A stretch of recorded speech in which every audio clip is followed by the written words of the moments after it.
Ça, c'est un de mes livres de chevet. J'y ai pioché 2 notions de base que tu vas souvent rencontrer.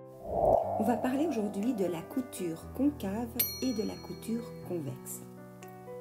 Pour la couture concave, quand on retourne, on voit qu'il nous manque de la matière. Du coup, on va fendre le tissu, c'est-à-dire qu'on va faire des petites entailles tout du long. Cela va permettre de rendre plus souple la couture. Si vous voulez que ce soit encore plus précis, il y a une autre méthode. Il faut en premier lieu dégarnir une seule marge de couture. Du coup, vous aurez des valeurs de couture en dégradé. Ensuite, vous allez séparément fendre chaque valeur de couture, mais en décalé. Regarde. En faisant comme cela et en repassant bien tes valeurs de couture par la suite, avant de retourner ton tissu, tu te retrouveras avec un joli résultat sur l'endroit.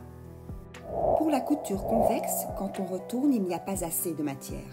Du coup, on va cranter tout du long. Cranter veut dire couper des petits triangles. Alors, soit on crante les 2 valeurs de couture ensemble, comme ceci, ou alors on dégarnit comme pour la couture concave. Et ensuite, cranter chaque valeur de couture, mais en décalé. Après avoir repassé votre couture, vous aurez un très joli rendu sur l'endroit.